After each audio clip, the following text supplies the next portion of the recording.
बंधुओं,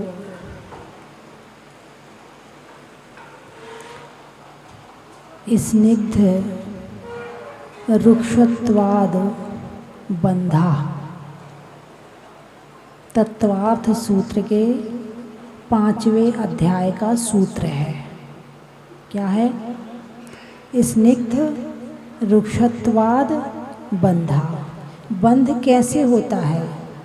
स्निग्ध और रुक्ष, चिकना और रुक्ष, रूखा। चुंबक देखिए आपने? अरे बोलिए ना। चुंबक यदि ऐसे करो तो चिपक जाती है और उल्टा करो तो एक दूसरे से दूर होती है, हटती है। चुंबक में कितने गुण हुए? 2, जुड़ने के और दूर हटने के, यानी ऋण और धन। आपने गणित पढ़ा है ना? गणित में क्या चीज़ें होती हैं? ऋण, धन, गुणा और भाग, 4 चीज़ें होती है ना? लेकिन गुणा किसका होता है? जिसका धन किया है। भाग किसका होता है? जब धन करना हो तो धन का घनत्व रूप गुणा है और ऋण का घनत्व रूप भाग है वो ऋण और धनी। गुणा और भाग क्या है? गुणा क्या है? अधिक करना, अधिक। और धन में क्या करते हैं? जोड़ते हैं तो अधिक होता है। भाग क्या है? कम करना। तो ऋण क्या है? घटाना, है ना? जब ज़्यादा घटाना हो तो भाग दे देते हैं, कम घटाना हो तो ऋण कर देते हैं। जब ज़्यादा जोड़ना हो तो गुणा कर देते हैं और जब कम जोड़ना हो तो 2 और 2 4। अब 2 2 4 में गुणा करने की कहाँ ज़रूरत आ रही है? लेकिन जब 2 2 4 में गुणा करेंगे तो वो धन ही होगा। तो संसार में केवल 2 ही चीज़ें हैं, धन और ऋण, प्लस और माइनस, है ना? सकारात्मक, नकारात्मक, ठीक है। और इसके अलावा इसे भगवान महावीर ने राग और द्वेष कहा है। राग का मतलब जुड़ना और द्वेष का मतलब टूटना, हटना। बात समझ में आई कि नहीं आई? 2 तरह के ही परमाणु हैं, जुड़ने वाले और टूटने वाले। स्निग्ध रुक्षत्वाद बंधा। यदि इसको पढ़ना हो तो आप तत्वार्थ सूत्र के 5वें अध्याय को पढ़ो, सारा आपको अजीव तत्व का वर्णन समझ में आ जाएगा। ये गुण किसमें है? जुड़ने का और टूटने का गुण किसमें है? आत्मा में या पुद्गल में? टूटते तो आप हो, जुड़ते तो आप हो। जब किसी से प्रेम हुआ तो किसने किया? शरीर ने प्रेम किया या आत्मा ने किया? शरीर ने प्रेम किया। अच्छा, अब एक व्यक्ति वहाँ बैठा है, क्या कहते हैं, अमेरिका में। बेटा बैठा है अमेरिका में, तो कौन प्रेम कर रहा है, शरीर या आत्मा?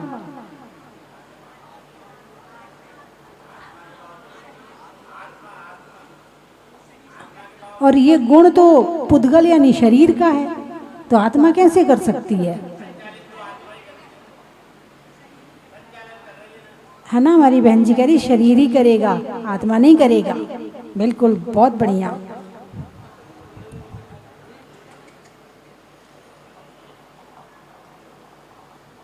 कर्म क्या है?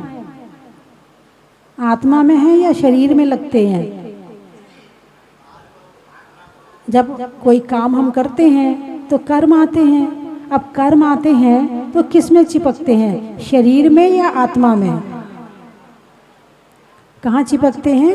शरीर में। फिर जब शरीर जल जाता है तो कर्म भी जल जाते हैं। मतलब इस जन्म में जितने कर्म किए हैं वो शरीर में चिपक गए और जब शरीर जला तो फिर अगले जन्म में साथ तो कर्म जाते नहीं हैं।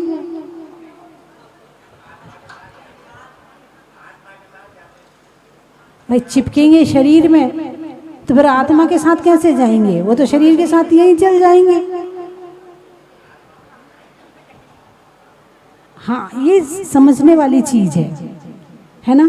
कर्म क्या है, आत्मा क्या है, पुद्गल क्या है, जीव क्या है, जब तक इसको नहीं समझेंगे तब तक तत्व का निर्णय होने वाला नहीं है, तब तक हमें हमारे अंदर निर्णय पावर आने वाला नहीं है।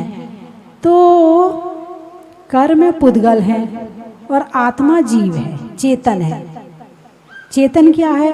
जिसके अंदर जागृति है, जिसके अंदर भाव है, जो दुख सुख को महसूस करता है, उसका नाम है जीव। जो दुख सुख को महसूस नहीं करता है, जिसके अंदर जागृति नहीं है, उसको कहते हैं पुद्गल। चेतनता नहीं है जिसमें। ये जो माइक है ये क्या है? जीव है कि पुद्गल है? ये बोल रहा है कि नहीं बोल रहा है?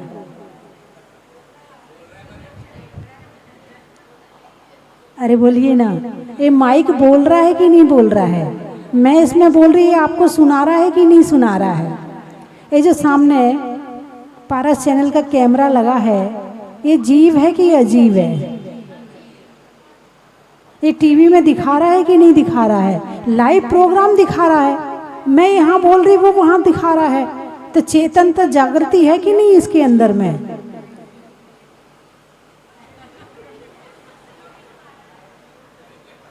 नहीं है माता जी? माता जी में जागृति नहीं है? अच्छा, माता जी में तो है, कैमरा में नहीं है। अच्छा, और आप में? आप में है? बहुत बढ़िया।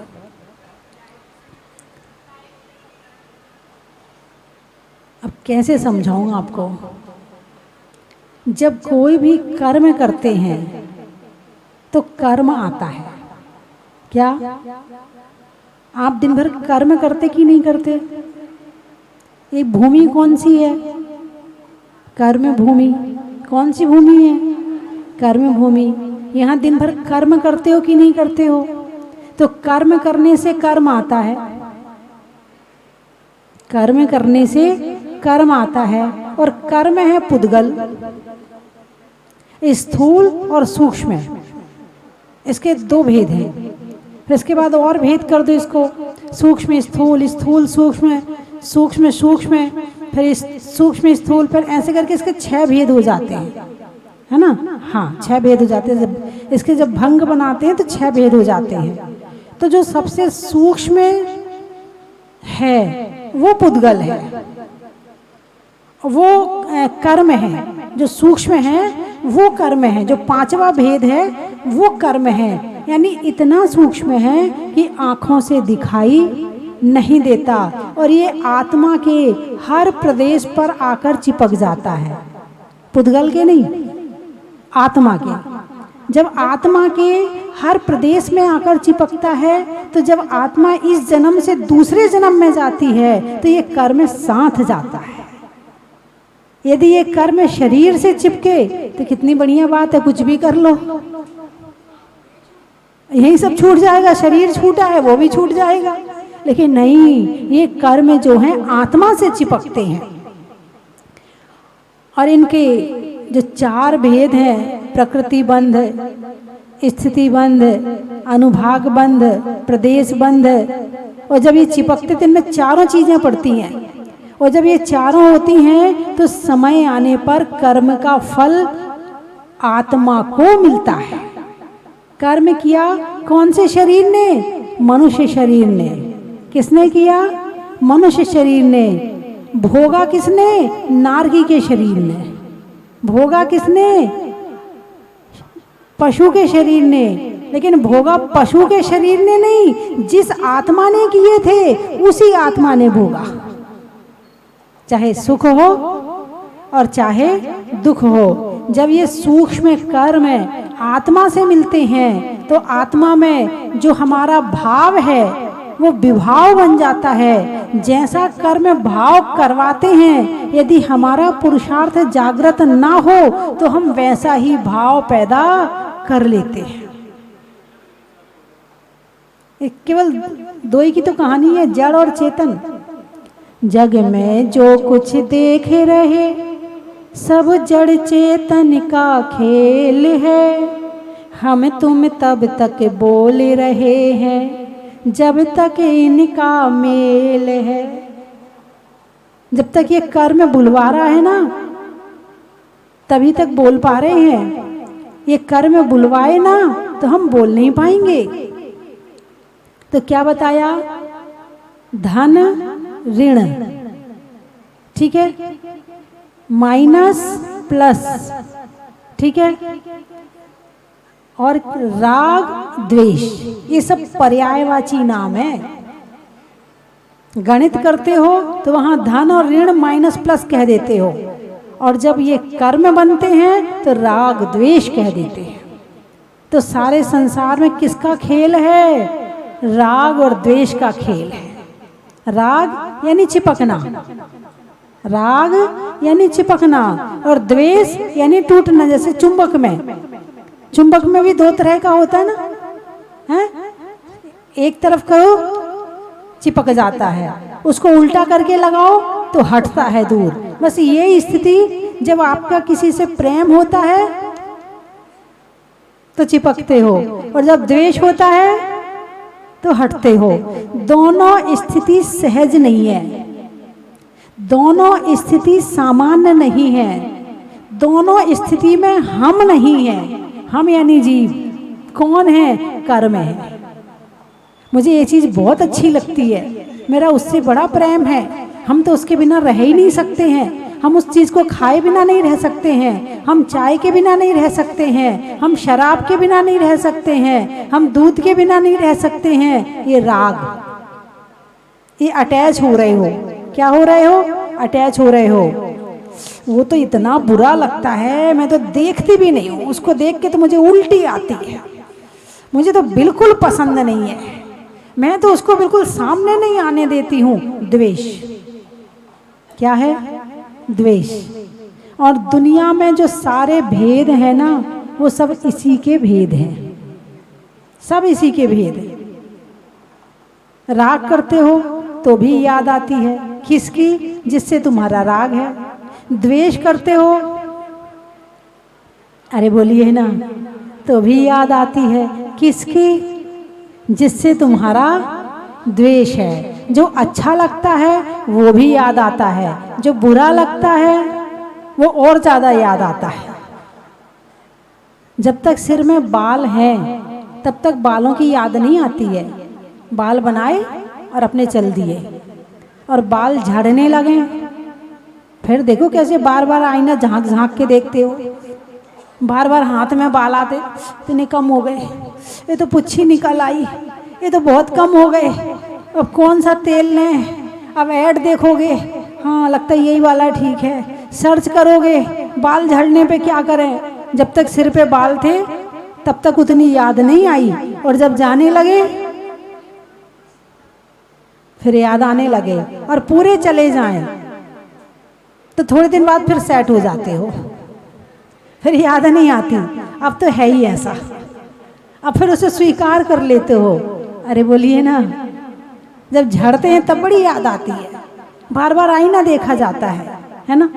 राग चीज है, कम याद आती है, चीज ना रहे और ज्यादा याद आती है। द्वेष है, सामने है, दिन भर खटकता है, दिन भर खटकता है, सारे दिन चुभता है, ऐसे चुभता है जैसे सुई चुभ रही हो।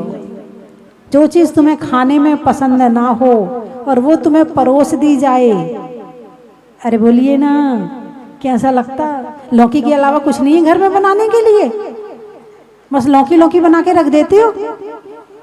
ये भाजी खाएं, ये चारा खाएं क्या हम? अरे बोलिए ना, ये रोज रोज चारा खाएं क्या, घास खाएं क्या हम? ये वो गाय भैंस के रोज रोज भाजी बना के रख देते हो। अरे बोलिए ना, हाँ या ना? तुम्हारी मन पसंद आ गई तो खुश, मन पसंद नहीं आई तो द्वेष। एक में राग, एक में द्वेष। सुबह से रात तक और रात से सुबह तक क्या करते हो? कितनी देर होती है कितना समय ऐसा होता है जिस समय में हम राग और द्वेष से रहित होते हैं? जरा सोच के बताओ। मंदिर में रहते हैं उसमें राग द्वेष नहीं होता है? कल से जरा आप खुद के मन को पकड़ना, होता है कि नहीं होता है? मंदिर में आप भगवान के दर्शन भी कर रहे हो ना, दिमाग घूमता रहता है, दिमाग विनती में भी नहीं रहता, दिमाग नमोकार मंत्र में भी नहीं रहता, मुंह में चलता है नमोकार मंत्र, मन में नहीं चलता है। जिस दिन मन में चलना शुरू हो जाए ना, उस दिन उसे कहेंगे अनुराग। राग का त्याग नहीं कहेंगे, उसे कहेंगे अनुराग। किससे? देव, शास्त्र, गुरु से। जब में भगवान तुम्हारे मन में घूमने लगे, भगवान तुम्हारे सपने में आने लगे, तुम्हें साधु संतों का चेहरा दिन भर दिखने लगे, तो इसे कहेंगे अनुराग। अभी राग छूटा नहीं है, अभी परिवर्तित हुआ है, और ऐसी जगह परिवर्तित हुआ है जहां छूटने का रास्ता मिलता है। अभी छोड़ा नहीं है। हिम्मत सोचने ये बहुत सहज है। एक वो जो कढ़ाई होती है, कढ़ाई है ना, हलवाई भट्टी पे चढ़ाते हैं कढ़ाई, है ना, और उसमें तेल भरा और उसमें नीचे से भट्टी लगा दी, ठीक है। अब वो अपना सामान बना रहे हैं, थोड़ा थोड़ा तेल बाहर निकल रहा है, नीचे से धुआं लग रहा है, और वो नीचे धुआं जमता जा रहा है। अब 1 दिन जमा, 2 दिन जमा, 3 दिन जमा, 10 दिन, साल भर, 2 साल, 4 साल, 10 साल, 50 साल, उसने एक दिन भी नीचे से साफ नहीं करी, बस अंदर से साफ कर लेता है और काम शुरू कर देता है। और नीचे काय को मेहनत करे? अरे मोटी तो हो रही, कौन सी पतली हो रही है, धुआं ही तो जम रहा है, मजबूत हो रही है, कोई बात नहीं, वो अंदर से साफ कर लेता है, बाहर से साफ नहीं करता है। अब उस कढ़ाई को यदि बाहर से साफ करना हो तो किन किन चीजों की जरूरत पड़ेगी, और वो कढ़ाई कितने समय में साफ होगी? 50 साल की कढ़ाई, इतनी मोटी परत, अब साफ करो, कैसे साफ करोगे? मुश्किल है, बड़ा मुश्किल है। और ये राग और द्वेष जो है ना, वो हमारा आज का नहीं है, अनंत काल का है। ये एक दिन में छूटने वाला नहीं है, इसकी बहुत साधना चाहिए। हम इधर समय सार पढ़ते हैं, इधर मन भाग जाता है, हम इधर वीतरागता की चर्चा करते हैं, इधर मन भाग जाता है। ये एक दिन की बात नहीं है। भरत चक्रवर्ती 16 भव से वीतरागी मुनि बनते आ रहे थे, तब कहीं जाके उन्हें 16वें भाव में मोक्ष हुआ था। और कैसे मुनि? जो जंगल में रहते हैं, जंगल में साधना करते हैं, और ऐसे मुनि कि गर्दन भी ध्यान सामायिक करते हुए यदि कोई गर्दन भी काट दे तो उन्हें पता ना चले।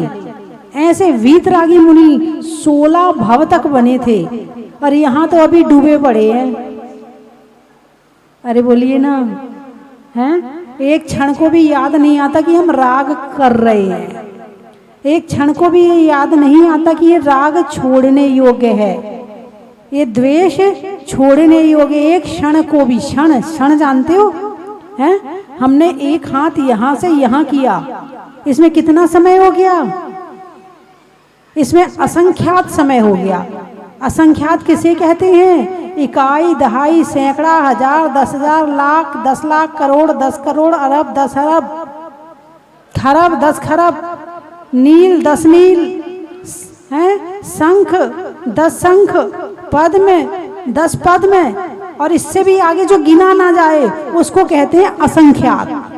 और हमने एक हाथ यहाँ से यहाँ किया तो इतने में असंख्यात समय हो गए, असंख्यात समय, असंख्यात आवली हो गई, और एक आवली में असंख्यात समय होते हैं।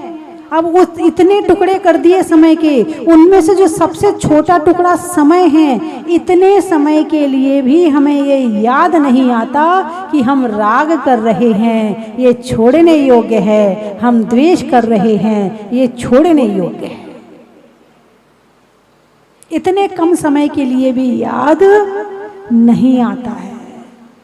इसके लिए अनवरत साधना चाहिए, इसके लिए 3 टाइम की सामायिक चाहिए, इसके लिए 3 बार का स्वाध्याय चाहिए, और उस स्वाध्याय सामायिक के बाद जो समय बचता है उसमें धर्म चर्चा चाहिए बचे हुए समय में। तब कहीं जाके तो याद आएगा। अभी छोड़ने की बात नहीं है। और जब याद आएगा तब छोड़ने के भाव पैदा होंगे, अभी छूटा नहीं है।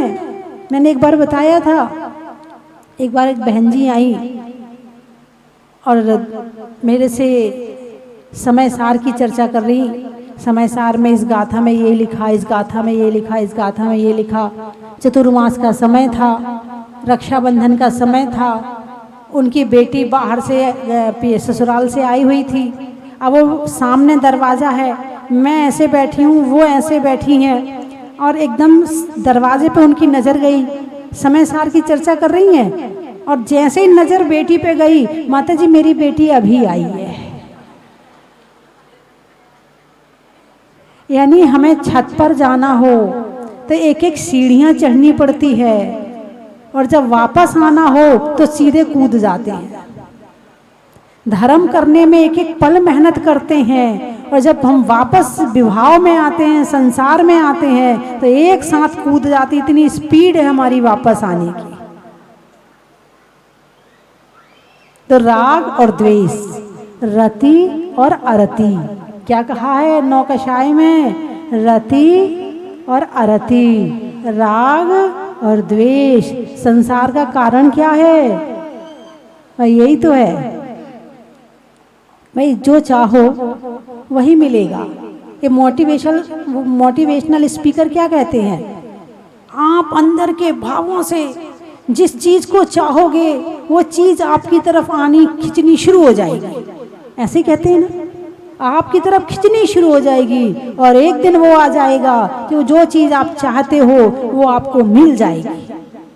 बिल्कुल सही कहते हैं, वो बिल्कुल गलत नहीं कहते। जो चाहोगे वही मिलेगा, लेकिन पुण्य भी साथ में होना चाहिए। चाही हुई वस्तु तब मिलती है जब पुण्य साथ में होता है। दुकान से वस्तु तब मिलती है जब पैसा होता है, और चाही हुई वस्तु तब मिलती है जब पुण्य होता है। बिना पुण्य के पैसे के संसार की वस्तु भी मिलने वाली नहीं है। जो चाहोगे, अब क्या चाहते हो तुम? अरे बोलिए ना, सांसारिक सुख। अब अपनी चाह तो बता दो। नहीं बताओगे? बोले माता जी इतना सुनने के बाद तो ऐसा लग रहा है कि सब छोड़ दें और जंगल में जाके बैठ जाएं। जब जंगल में रहेंगे तो चीज़ न दिखेगी, न भाव पैदा होंगे। फिर वहाँ करेंगे स्वाध्याय, वहाँ करेंगे ध्यान, वहाँ करेंगे सामायिक, तो राग छूटने के संस्कार हमारे अंदर दृढ़ हो जाएंगे। और फिर कोई वस्तु हमारे सामने आ जाए, हमारे मन में राग भाव पैदा नहीं होगा। यदि बाहर की वस्तुएं चाहते हो तो बाहर की वस्तु मिलेगी, और यदि शुद्ध आत्मा चाहते हो तो शुद्ध आत्मा भी मिलेगी। लेकिन वैसे भाव तो बनाने पड़ेंगे, बिना भाव बनाए कुछ भी होने वाला नहीं है। भाव को विभाव किसने कर दिया? राग ने और द्वेष ने। भगवान भाव में, स्वभाव में बैठे हैं या विभाव में हैं?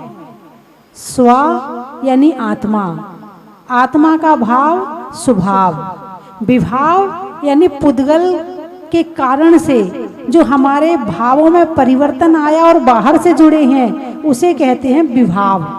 और जैसी मेरी आत्मा है उसका भाव जैसा है उसमें लीन रहना, यह है स्वभाव। तो भगवान स्वभाव में है या विभाव में है? हैं? स्वभाव में है। कैसे हैं भगवान? स्व यानी आत्मा, अपने आत्मा के भाव में लीन है। और जो संसारी प्राणी है वो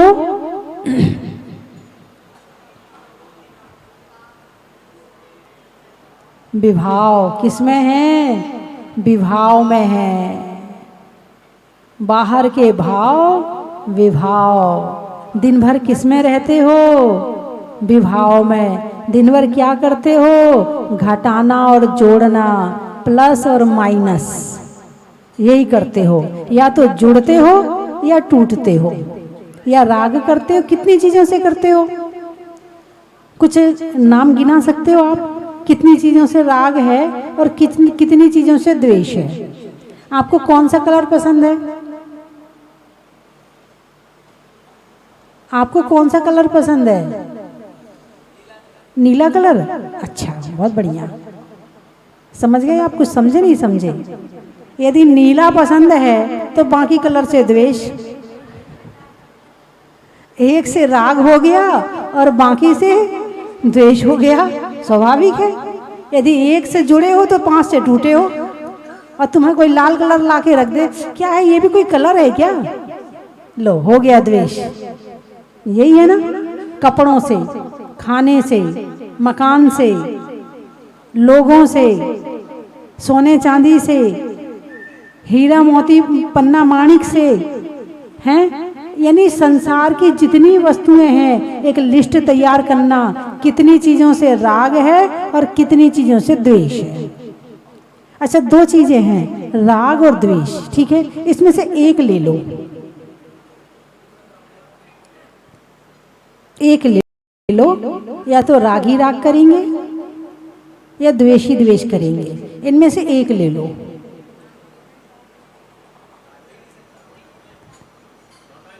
या तो प्लस प्लस ले लो या माइनस माइनस ले लो।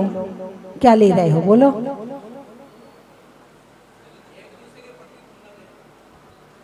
जहाँ राग है वहाँ द्वेष है, जहाँ द्वेष है वहाँ राग है। राग के बिना द्वेष नहीं। ये जोड़ा है, ये जोड़ा है। एक को बुलाओगे दूसरा अपने आप पीछे चला आएगा। ये एक दूसरे के बिना नहीं रहते हैं। जैसे ऊपर नीचे, आगे पीछे, दाएं बाएं, उत्तर दक्षिण, पूरब पश्चिम, है ना?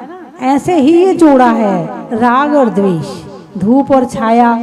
धूप है तो छाया है, और धूप नहीं है तो फिर छाया ही छाया है। धूप कहाँ से, फिर वो छाया कहाँ बनेगी? फिर उसको छाया थोड़ी कहेंगे, उसको कहेंगे अंधेरा। फिर वो छाया नहीं बनेगी। छाया किसको कहेंगे? जहाँ धूप है, फिर कोई चीज बीच में आई, फिर जो वहां पड़ी उसको कहते हैं छाया। और धूप नहीं होगी तो उसको छाया नहीं कहते हैं, उसको कहते हैं अंधेरा। धूप है तो छाया है ना? और अंधेरा उजाला। यदि अंधेरा है तो उजाले का पता चल रहा है, उजाला है तो अंधेरे का पता चल रहा है। ऐसे राग है तो द्वेष है। और इसमें से एक को तुमने पूरे तरह से छोड़ दिया तो दूसरा अपने आप छूट जाएगा। ऐसे सुख और दुख 2 चीजें हैं। कितनी चीजें हैं? सुख। सुख का स्वागत करते हो नहीं करते? थोड़ा थोड़ा बढ़ाओ। सुख का स्वागत करते हो कि नहीं करते हो? और दुख का? दुख आए तो रोने लगते हो, सुख आए तो खुश हो जाते हो। अरे भाई, सुख और दुख भाई भाई है। ये दोनों भाई भाई हैं। एक के आने पे रोते हो और एक के आने पे दुखी होते हो। जैसा स्वागत तुमने सुख का किया है वैसा ही स्वागत। अच्छा, सुख अच्छा कि दुख अच्छा? बोलिए ना। फूल अच्छा कि कांटे अच्छे? पसंद तो अच्छी है तुम्हारी, लेकिन ये दोनों साथ में मिलते हैं। तुम अच्छा कहो या बुरा कहो, लेना तो पड़ेगा। तुम्हारे बुरा कहने से वो छूटेगा नहीं, आएगा जरूर। तुम अच्छा कहोगे तो भी आएगा, बुरा कहोगे तो भी आएगा। इसलिए बुरा क्यों कहो? भाई ठीक है, जो है सो है। हमारे कहने से ये दुनिया बदलने वाली नहीं है। हमारे अच्छा कहने से फूल ही फूल नहीं उगने वाले कि कांटे आने बंद हो जाएंगे। हम फूल को अच्छा, कांटे को बुरा कह के हम राग और द्वेष कर लेते हैं, वो तो जहां का तहां है। और हमें बचना है तो हमें ये कहना पड़ेगा कि जो है सो है। भाई, फूल है तो कांटा है और कांटा है तो फूल है। सुख है तो दुख है, दुख है तो सुख है। अच्छा, एक बात बताओ, जितने काम करते हो वो सुख के लिए करते या दुख के लिए? सुख के लिए करते। मिला? मिला क्या? दुख के लिए कोई काम नहीं करते हो फिर भी आ जाता है, और सुख के लिए सारे काम करते हो फिर भी चला जाता है। धन किसके लिए? सुख के लिए कि दुख के लिए? सुख के लिए। चोरी चला जाए तो? सोने की चैन किस लिए है? सुख के लिए कि दुख के लिए? और कोई छीन के ले जाए तो जो कारण तुम्हारे सुख के हैं वही कारण तुम्हारे दुख के हैं। और दोनों सुख महसूस मत करो तो दुख भी महसूस नहीं होगा, और सुख महसूस करोगे तो दुख भी महसूस होगा। और जब इन दोनों में समान दृष्टि हो जाती है, वहां से आत्मा के आध्यात्मिक धर्म की शुरुआत होती है। वहां से आत्मा के आध्यात्मिक धर्म की शुरुआत होती है। वहां से वास्तव में धर्म शुरू होता है। बोलिए ना, जो कारण सुख के हैं, बेटे का जन्म सुख का कारण है कि दुख का कारण है? सुख का कारण है। अच्छा, और वही तुम्हारी बात ना माने, गालियां दे, तुम्हें मारे पीटे, तो फिर वही बेटा। और तुम सुख की इच्छा ना रखो तो दुख भी नहीं आएगा। तुम सुख की इच्छा रखते हो तो फिर दुख भी आता है। अपेक्षा रखोगे तो उपेक्षा होगी तो दुख होगा, पूरी हो जाएगी तो सुख होगा। अपेक्षा ही मत रखो। बात समझ में आई कि नहीं आई? धर्म क्या सिखा रहा है? यदि धर्म करने के बाद में ये ज्ञान नहीं हुआ तो समझना कि अभी हमने धर्म की शुरुआत नहीं करी है। चलिए, समय हो गया है। मैं 3 चीजें बोलूंगी, आपको कहना बड़ा ही महत्व है। लेने में दीक्षा का, छोड़ने में इच्छा का, और नहीं करने में अपेक्षा का। जानवरों में घोड़ा का, गांव में तोड़ा का, पाँव में पहनते हैं तोड़ा, गांव में तोड़ा का, और सुख दुख के जोड़ा का। खिड़की में बंद का, नहीं होने में द्वंद का, और संसार के सुख दुख छोड़कर आत्मा में आने वाले आनंद का। धरती में गज का, मिट्टी में रज का, और रहने में सहज का। तो अब आज आपको कुछ समझ में आ गया? अरे बोलिए ना, समझ में तो आया है अभी, लेकिन दिमाग तक है, आत्मा तक नहीं पहुंचा है। ये आत्मा में पहुंच जाए तो समझना धर्म की शुरुआत हो गई है। समझ में आ गया, ये भी बहुत बड़े पुण्य का उदय है, बहुत बड़े पुण्य का उदय। समझ में आ गया, अब इसके आगे बढ़ना है ना। बोलिए 24वें भगवान की।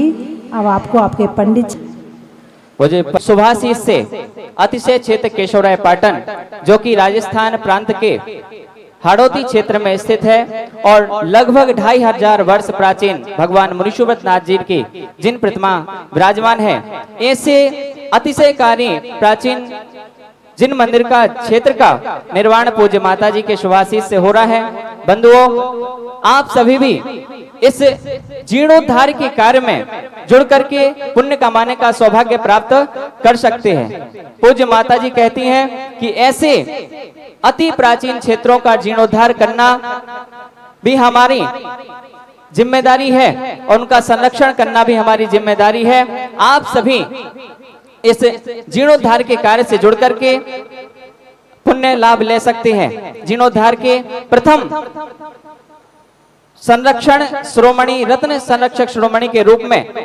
51 लाख रुपए की राशि के माध्यम से जुड़ करके इस कार्य कमेटी के सदस्य के रूप में आप सदस्यता ग्रहण कर सकते हैं। साथ ही श्रोमणी संरक्षक के रूप में 21 लाख रुपए की राशि और संरक्षक 5 लाख रुपए की राशि और संरक्षक श्रोमणी के रूप में 11 लाख रुपए की राशि और संरक्षक सदस्य के रूप में 2,51,000 रुपए की राशि के माध्यम से आप इस जीर्णोद्धार के कार्य में सहभागी बन सकते हैं। साथ ही जीर्णोद्धार में निर्माण संबंधी आप निर्माण सारथी के रूप में 1,11,000 रुपए की राशि के माध्यम से जुड़ करके, साथ ही 51,000 रुपए की राशि देकर के निर्माण मित्र बन करके और 31,000 रुपए की राशि में निर्माण सहयोगी बन करके शिलापट पर अपना नाम अंकित करा सकते हैं।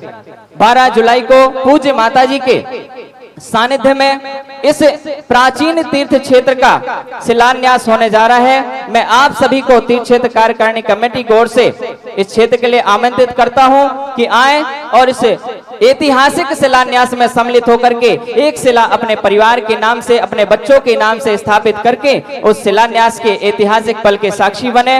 मात्र हीरक शिला के लिए 51,000 रुपए की राशि निर्धारित की गई है। साथ ही रत्न शिला 31,000 रुपए की राशि के माध्यम से, स्वर्ण शिला 21,000 रुपए की राशि के माध्यम से, रजत शिला 11,000 रुपए की राशि के माध्यम से, ताम्र शिला 5100 रुपए की राशि के माध्यम से और सामान्य शिला 2100 रुपए की राशि के माध्यम से स्थापित करके आप जन्म जन्मों के लिए पुण्य का संचय करने का सौभाग्य प्राप्त कर सकते हैं। मैं आप सभी को आमंत्रित करता हूं कि अपने परिवार की ओर से, अपने बच्चों के नाम से एक शिला उस ऐसे ऐतिहासिक मंदिर में, ऐतिहासिक क्षेत्र में जो सदियों सदियों तक चलने वाला है। अभी तक यह क्षेत्र पूज्य माताजी बताती हैं कि इसका इतिहास मात्र 2,500 वर्ष नहीं है, इसका इतिहास 4100 वर्ष प्राचीन है, जो 41 वर्षों से स्थापित है। ऐसे क्षेत्र का जीर्णोद्धार हो रहा है जो सदियों के लिए चलेगा। तो ऐसे क्षेत्र में आप अपने चंचला लक्ष्मी का सदुपयोग करते हुए